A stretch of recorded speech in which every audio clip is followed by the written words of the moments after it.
যদি পা আমার ছেলেকে, আমি ওরে আমার সাধ্য মতন কিছু সম্মান করবো। জি, একজন গাড়ি চালক বাবা তার সন্তানের জন্য খুব ব্যাকুল হয়ে আছে এবং মায়ের অবস্থা তো বলার অবস্থায় রাখে না, কি পেরেশানিতে তারা আছে। এই পেরেশানিটা আমি আর আপনি চাইলে শেয়ার অথবা কোথাও খোঁজ পেলে একটু চেষ্টা করলেই এই পেরেশানিটা আমরা কমায় দিতে পারি।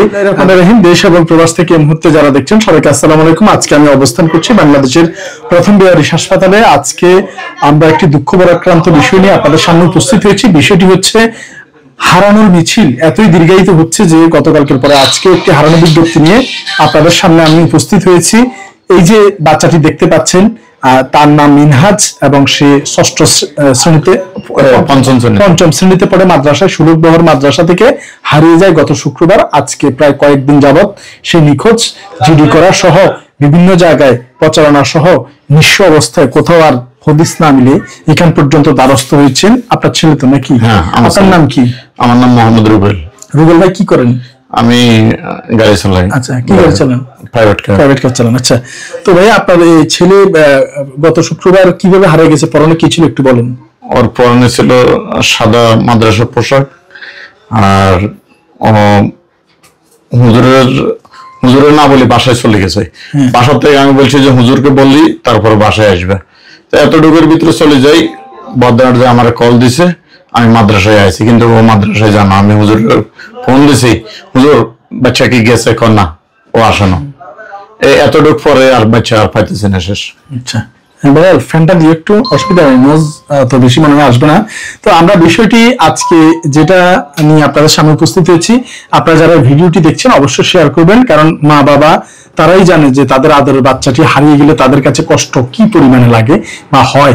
তো যা হোক, তার বাবা আমাদের সামনে উপস্থিত আছে এবং আসলে কোনোভাবেই কিছু হচ্ছে না বিদায় আমরা যদি সবাই মিলে একটু চেষ্টা করি, হয়তোবা ওনাদের আদরের সন্তানকে, ওনাদের কলিজার টুকরাকে ওনাদের বুকে আমরা ফিরিয়ে দিতে পারবো। অতীতে আমাদের এরকম যথেষ্ট আমাদের সম্মিলিত প্রচেষ্টা আপনারা শেয়ার করেছেন কিংবা দেখে আপনারা জানিয়েছেন। যদি তার বিষয়ে আবারও বলছি, তার বয়স হচ্ছে 12 বছর, নাম হচ্ছে মিনহাজ এবং সুলুকবহর মাদ্রাসায় পড়ে। গত শুক্রবার হারিয়ে গিয়েছে, এখনো পর্যন্ত নিখোঁজ এবং তার পরনে ছিল সাদা পাঞ্জাবি। তো যদি কেউ সহৃদয়বান ব্যক্তি তাকে দেখে থাকেন, দয়া করে নিচের নাম্বারে আপনার স্ক্রিনশট দিয়ে রাখতে পারেন, নিচের নাম্বারে যোগাযোগ করুন। আর অথবা আপনার নাম্বার মুখস্থ আছে? আপনার নাম্বারটা একটু বলেন। 01765 এই নাম্বারে যোগাযোগ করবেন। ওনার সাথে নাম্বারটা আরেকবার বলেন। 01765 এই নাম্বারে যোগাযোগ করার অনুরোধ রইল। এবং কোনো মানুষের উপকার করা মানে সমগ্র মানব জাতির উপকার করা। তো ইনশাআল্লাহ আমরা যদি সবাই যার যার জায়গা থেকে দোয়া করব এবং সম্ভব হলে অবশ্যই আঙ্গুলের চাপে শেয়ার করব এবং সবার মধ্যে ছড়িয়ে দিব, এবং কেউ দেখলে এই পরিবারের সাথে যোগাযোগ করবে। তবে দয়া করে কেউ ভুল ইনফরমেশন অথবা তথ্য দিবেন না, বিভ্রান্ত করবেন না, কারণ আপনি যার সাথে অন্যায় করবেন ভবিষ্যতে আপনার সাথে ইচ্ছে 3 গুণ অন্যায় উপরওয়ালা করার অবস্থান তৈরি করে দিবে। তো এই জন্য কেউ আবার আপনার ছেলে অ্যাক্সিডেন্ট হয়েছে, এখানে চিকিৎসাধীন আছে, টাকা পাঠান, এরকম টাকা পয়সা পাঠায়েন না। হ্যাঁ, এরকম প্রতারক চক্র থাকে। তো ইনশাআল্লাহ দেশবাসীর উদ্দেশ্যে সব জায়গায় আমি তদন্ত করা শেষ, কোথায় পান না। আচ্ছা, দেশবাসীর কাছে পরিশেষে আপনার কিছু বলার আছে?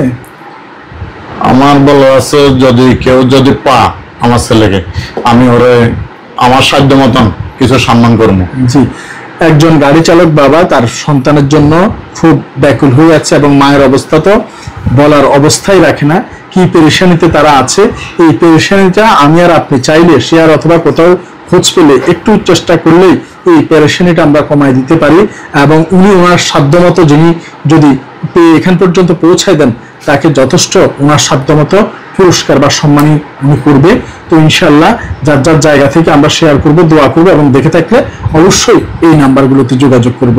ধন্যবাদ সবাইকে। ছবিটা কাছ থেকে আমরা আরেকবার দেখাচ্ছি, আপনারা অবশ্যই ছবিটা একবার দেখবেন এবং ছবির সাথে মিলিয়ে দেখার চেষ্টা করবেন। মোবাইল নাম্বারটা স্ক্রিনশটে নিয়েও রাখতে পারেন। তো ইনশাআল্লাহ আমরা সবাই তার জন্য যাতে সুস্থ সুন্দরভাবে বাবা মার বুকে ফিরে আসে, সবাই তার জন্য দোয়া করবেন। আল্লাহ পাক যাতে ওনাদের বুকের মানিককে ওনাদের কাছে ফিরিয়ে দেয়, এই প্রত্যয়ে বাংলাদেশের প্রথম বেয়ারিশ হাসপাতাল থেকে বিদায় নিচ্ছি। আসসালামু আলাইকুম রহমতুল্লাহ বারাকাতুহু। আশা করি আপনাদের কাছে আমরা এই পাওয়ার সুখবরটা যাতে খুব সহসায় দিতে পারি। ধন্যবাদ সবাইকে, শেয়ার করবেন অবশ্যই।